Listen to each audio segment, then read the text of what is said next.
Well, joining us now is One Nation Leader Pauline Hanson. Senator, it's really good to catch up with you. Thank you very much for joining us. I want to start with the Liberal leadership. What are your thoughts on both Angus Taylor and Susan Lee? Are either good enough, do you think, to take this party forward now? Well, what other talent do you have? There's really no one there that I can speak highly of. Not in the lower house, in the House of Reps. Susan Lee, I don't see her as a leader. She doesn't inspire me. I've listened to her interviews. She hasn't got anything going for her whatsoever. And if you listen to her interviews during the campaign, she didn't have anything to offer. So she's too far to the. She's a moderate, as far as I'm concerned. She will drag the Liberal Party more to the left. And I don't think that's a good look for the Liberal Party to move forward. Senator, I want to get your thoughts on the defection of Senator Price to the Liberal Party. A lot of people have criticised her. Matt Canavan, not least of whom, said it was disloyalty. Do you have sympathy for Matt Canavan's view, or do you think this was destined to happen and it's only right that Jacinta Price should pursue higher national leadership? Look, I've run my own political party for years now, for decades actually, and I've had people elected under my banner who have defected and gone to another political party or left the party. It is disheartening. It really is. You put the work and effort, the time into getting them elected, you think that the loyalty is there, and when they defect, especially just after an election, it does hurt. And I can understand how the National Party feel about this.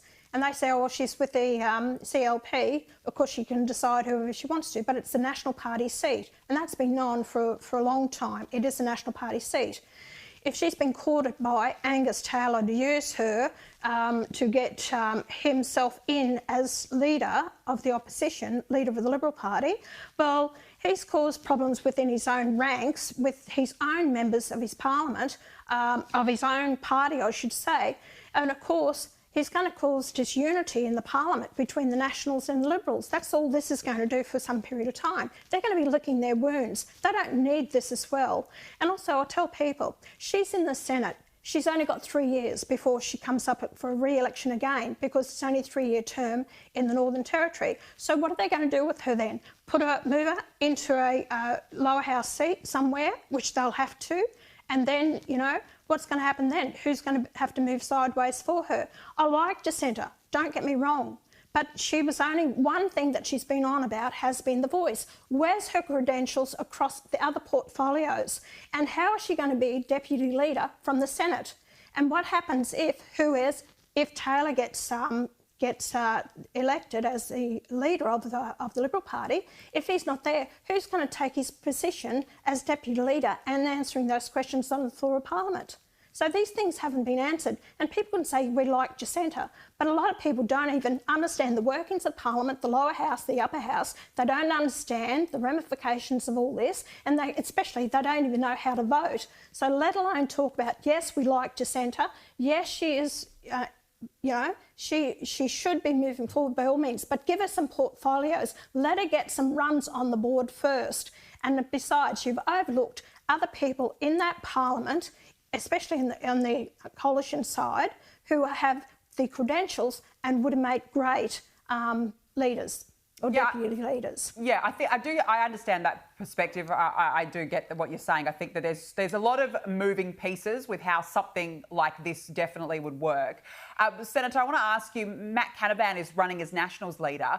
Would he be better than David Littleproud? Canavan is promising to scrap support for net zero among a series of bold moves. What's your take?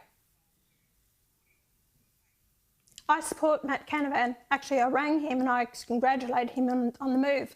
David Littleproud is a moderate, and David Littleproud did not support the voice. And it was only because I came out first and said I was against the voice, and that Littleproud was forced because of the support we were getting for it, that Littleproud came out and then supported the voice.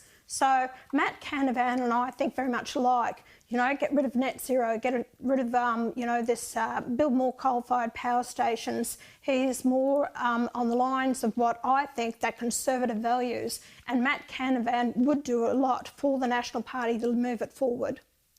I tell you, Senator, there's another politician in this country that I believe you're rather fond of, and that would be Lee Hanson, your daughter, who, of course, was running for the Senate in Tasmania against Jackie Lambie. How's that all panning out? And what's that experience been like, having your daughter run for politics?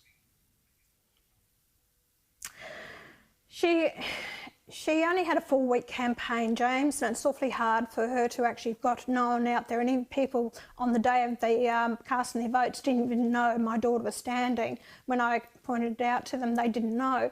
So she's done very well, lifted her vote in Tasmania. But it's awfully hard. It's going to have to come down to preferences. Jackie Lambie is ahead of her, but it will come down to preferences because the Libs way below their 2-seater quota, and the Labor Party as well. Remember, Jackie Lambie was against the salmon industry, and those people who may have voted for Labor possibly wouldn't give Jackie Lambie their second preference because she was against the salmon industry. And a lot of people have told me they are over Jackie Lambie. They really want to see her gone. Look, it's going to come down to preferences. We've still got another week or two to wait for that to happen, but I would dearly love to have Lee on the Senate floor with me. I think she's a courageous, very intuitive young woman with a lot to offer politics. Terrific. Well, we can't have too many Hansons on the Senate floor. I'm all in favour of a few more, so good on you. Senator Pauline Hanson, thanks for joining us tonight.